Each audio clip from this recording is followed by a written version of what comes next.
பசுமை செய்தி. திருவள்ளுவர் தினத்தை ஒட்டி விருதாளர்களுக்கு விருதுகளை வழங்கி வருகிறார் முதலமைச்சர் ஸ்டாலின்.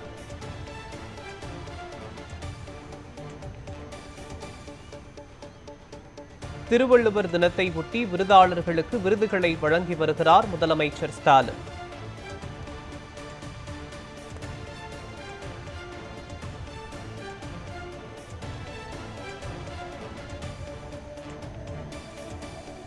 திருவள்ளுவர் தினத்தை ஒட்டி சென்னை வள்ளுவர் கோட்டத்தில் இருக்கக்கூடிய திருவள்ளுவர் சிலைக்கு மாலை அணிவித்து மரியாதை செய்த பிறகு முதலமைச்சர் ஸ்டாலின் விருதாளர்களுக்கு விருதுகளை வழங்கி வருகிறார். இது தொடர்பான விவரங்களை நமது செய்தியாளர் அன்பழகன் வழங்க கேட்கலாம். அன்பழகன், வணக்கம். ஐயன் திருவள்ளுவர் விருது மற்றும் தமிழ்நாடு அரசின் விருதுகள் வழங்கும் நிகழ்ச்சி நடைபெற்று வருகிறது. இது தொடர்பான விவரங்கள் என்ன, சொல்லுங்க. முன்னிட்டு தமிழ்நாடு அரசு ஆண்டுதோறும் தமிழ் மொழி, இலக்கியம் மற்றும் சமூக நீதிக்காக பாடுபட்டு சிறந்த ஆளுமைகளுக்கான உயரிய விருது வழங்கி கௌரவித்து வருது.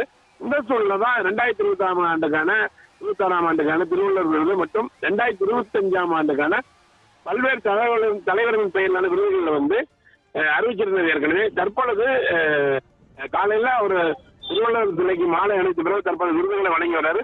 இந்த விருதுகளுடைய முக்கிய விருது பெறக்கூடிய பார்த்தோம்னா பேரறிஞர் அண்ணா விருது திமுகவுடைய பொதுச் செயலாளரும் தமிழ் அமைச்சரும் துறைமுருகனுக்கு வழங்கப்படுது.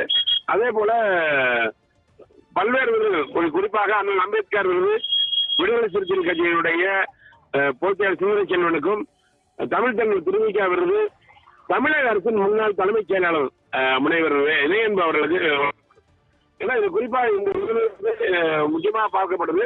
அதே போல திருவள்ளுவர் விருதுங்கும் போது ஆன்மீக மற்றும் தமிழ் இலக்கிய துறையில் சிறந்த பங்களிப்பு அளித்தவரும் முதுமுனைவர் மூப்பை சத்தியவேல் முருகனாருக்கு தர்றாங்க. தந்தை பெரியார் விருதை பொறுத்த வரைக்கும் திராவிட இயக்க கொள்கையில சட்ட ரீதியாகவும் மேடை பேச்சொலியாகவும் சொல்லிட்டு வரக்கூடிய வழக்கறிஞர் அருள்மொழி அவர்களுக்கு கொடுக்குறாங்க. அதே போல பெருந்தலைவர் காமராசர் விருதை பொறுத்த வரைக்கும் தேசிய ஒருமைப்பாடு பேரவைத் தலைவர் இதயத்துள்ளாருக்கு வழங்கப்படுது. அதே போல பாவேந்தர் பாரதிதாசன் விருது பிரபல கவிஞர் யுகபாரதிக்கு கொடுக்குறாங்க.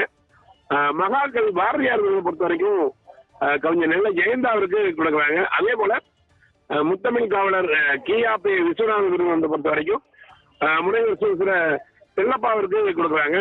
இந்த விருது பொறுத்த விருது மட்டும் கிடையாது, இவங்களுக்கு ஏற்கனவே சொன்னது போல 5 லட்சம் ரூபாய் ரொக்க பரிசு, 1 பவுன் தங்கப்பதக்கம் மற்றும் தகுதியுடைய அடங்கிய சான்றிதழ் வழங்கி பொன்னாட போட்டி தற்பொழுது முதல்வர் அவர்கள் கொடுத்துட்டு வராங்க.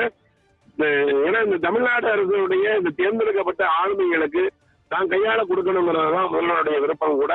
அதனாலதான் திருவள்ளுவர் தினத்தை முன்னிட்டு தற்பொழுது முதல்வர் அவர்கள் வழங்கி வர்றாங்க. மோகன்,